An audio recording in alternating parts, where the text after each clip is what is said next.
Guys आपको link देंगे, ये डालेंगे, इसके अंदर आप देख लेना वहीं से कौन से रिएक्शन, किस चीज़ का रिएक्शन है। पर बंदा जो बात कह रहा है वो बता देता हूँ कि मिडिल क्लास का एक बहुत बड़ा ट्रैप है। ज़िंदगी भर अगर मिडिल क्लास में रहना चाहते हो तो आप गाड़ी ना लो। आप गाड़ी लोगे तो उसकी EMI देनी पड़ेगी, फ्लैट लोगे उसकी EMI देनी पड़ेगी, और तीसरी चीज़ उसने बोली है पता नहीं क्या कि ये भी ले लोगे तो उसकी भी EMI देनी पड़ेगी। ठीक है ना ब्रदर, ये मेरे CSF के बिल्कुल बेसिक आइडियाज़ के बिल्कुल अगेंस्ट है। ये बड़ी स्टूपिड बात है, बहुत ही स्टूपिड बात है। ठीक है ना, घर अगर आप सारा कुछ कमा रहे हो, मिडिल क्लास का मतलब अगर आपने कभी घर ही नहीं लिया, फ्लैट ही नहीं लिया, तो फिर आप मिडिल क्लास से क्या आप तो लोअर क्लास हो। आप मिडिल क्लास तो मतलब मिडिल क्लास बंदा अगर घर भी नहीं लेता, एक बंदा के पास घर भी नहीं अपना, रेंट पे रह रहा है, वो कैसे मतलब कि मिडिल क्लास है? वो लोअर क्लास है। अगर एक बंदे ने राइट ऑल्दो इट डिपेंड, आपने क्लियर नहीं किया होता, आपका मतलब हो कि 20-25 साल की उम्र में, 30 साल की उम्र में।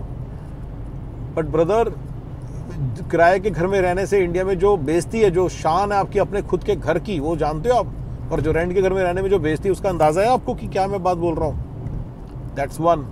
तो अपना घर, और दूसरी चीज़ इंडिया में तो रेंट रियल एस्टेट एप्रिशिएट करती है। आप जैसे जितनी जल्दी ले सकते हो लो। ठीक है ना, मेरा सिर्फ ये फ़र्क है, मैं कहता हूँ कि प्लॉट लो, जितनी जल्दी उसके प्लॉट्स लेने स्टार्ट करो। By the time you know वो डबल ट्रिपल हो जाएंगे।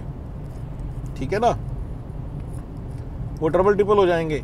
बाय द टाइम 10 साल निकलेंगे वो 3-4 गुना हो जाएंगे। तो इसलिए आप कभी भी रियल एस्टेट से शाई मत करो। रियल एस्टेट लेना होता है, और रियल एस्टेट उस वक्त जब लेने की बारी आएगी, हो सकता है आपको थोड़ा सा अपना बेचना पड़े, लोन लेना पड़े।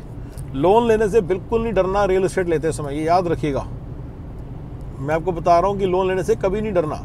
अपनी कैलकुलेशन स्ट्रॉन्ग करो, आपको क्लैरिटी होनी चाहिए इतने का लोन आप उठा सकते हो, और इतना लोन फिर आप पे कर दोगे। जितना लोन आप आराम से 2-3 साल 3-4 साल में पे कर सकते हो, 4-5 साल में पे कर सकते हो, उसका उतना लोन लेते समय डरना नहीं चाहिए कभी भी। ये मैं आपको बता रहा हूँ। तो ये मेरे ये बेसिक पता नहीं कहाँ से सोच के इस बंदे ने बनाया। तो फिर बंदा जो कमाएगा उसका करेगा क्या, कहाँ डालेगा, राइट?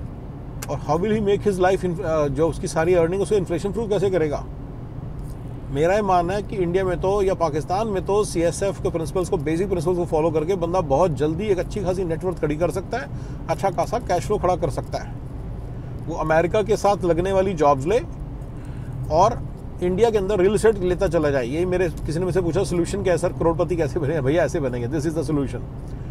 आई नो पीपल जो बड़े आराम से इंडिया के अंदर बैठे $2-3 हज़ार डॉलर कमा रहे हैं, और उससे रियल एस्टेट ले जाओगे तो आपको कोई टेंशन नहीं है। आप कह रहे हो मेरी जॉब चलेगी, जॉब कुछ नहीं फर्क पड़ता। अमेरिका में अगर आपके पास अमेरिका के एक बिजनेस ऑपरेशन को संभालने का टैलेंट है, तो आप कभी भी वो आउट ऑफ डेट नहीं जाओगे। आप बड़े आराम से इन डेट ही रहोगे हमेशा, क्योंकि कोई ना कोई आपको दोबारा दे देगा। आपको जॉब ढूंढनी आनी चाहिए, वो आ जाए, वो भी आ जाती है धीरे धीरे। अच्छे क्लाइंट्स को मिलना आ जाता है। Making sense? इसके अलावा और जो पैसे आप कमा रहे हो उसको आप क्या करोगे फिर? खा पी लो? नो, मैं कह रहा हूँ लैंड लो। ये मेरा सोल्यूशन का पार्ट है।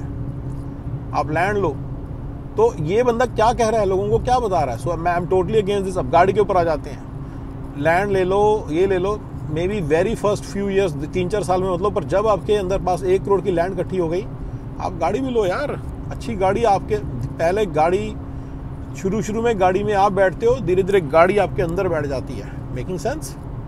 लाइफ को अच्छी तरह से जीना आपका एक गोल है, आपका एक बड़ा इंपॉर्टेंट, मतलब कि आपकी बड़ी इंपॉर्टेंट, ये आपकी किस्मत है, आपकी डेस्टिनी है। जो अगर आपने अच्छी तरह से लाइफ ही नहीं जी, सारी जिंदगी आपने मर के जी, आपने छोटा सा एक गाड़ी लेते समय आपके दिल दहल रहा है, तो क्या है? मेरे ख्याल से हर कोई बंदा 26-27 साल की उम्र तक, 28 साल की उम्र तक इंडिया में बहुत बढ़िया गाड़ी ले सकता है। एंड ही शुड, अगर उसने बेसिक पैसे अर्न किए तो आराम से कर लेगा। ये नहीं अब आप 1 करोड़ की गाड़ी लेके बैठ जाओ, पर एक अच्छी गाड़ी तो लो, जिसको 26-27 साल के बंदे हो, आप अच्छी गाड़ी लो। और मतलब आप this is definitely a very good idea. आपको ईश्वर ने जो बनाया है एक अच्छी लाइफ जीने के लिए भी बनाया। अगर आप अच्छी लाइफ नहीं जियोगे तो आप क्या कर रहे हो? अच्छी लाइफ जीना आपका एक बहुत बड़ी डेस्टिनी है। अगर आप ये गंदी मंदी सी लाइफ जियोगे, जहाँ पे आपको गोलगप्पे खाने से पहले सोच रहे हो पैसे बचा लूँ। वो फिल्म है ना प्यार का पंचनामा में, वो कहती है मैं खाना बाहर कर देंगे बंद, ये कर देंगे बंद। अपने लाइफस्टाइल को टर्न ऑफ करना थोड़ी कोई स्मार्टनेस है? उससे थोड़ी आप रिच बन जाओगे। सर्टेन सोर्सेज ऑफ इनकम लेके जिससे सर्टेनिटी आए, घर के अंदर जो खाना आपके खर्चों के बाद सारा कुछ उसको इन्वेस्ट करते चले जाओ रियल एस्टेट में, वो भी प्लॉट्स में। ये आपका तरीका होना चाहिए।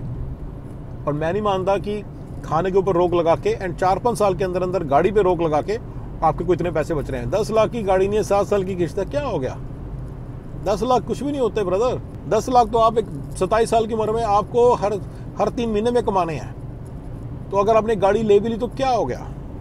मैं नहीं कहता पहले दिन जाके जॉब लगी जाके ले लो, नो। पहले तो जॉब की भी सर्टेनिटी है, अभी आपका स्किल डेवलपमेंट हुआ, पर 4-5 साल के बाद जब आपका स्किल डेवलप हो गया, आपको आ गया सारा काम, आप एक कंसिस्टेंटली 20-25 लाख रुपए हर साल कमा रहे हो, तो फिर क्यों करना है? फिर क्यों एक कंजूसियां करनी?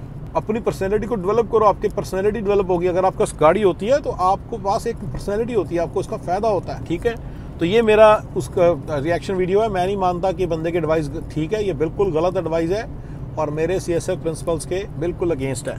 Thank you guys.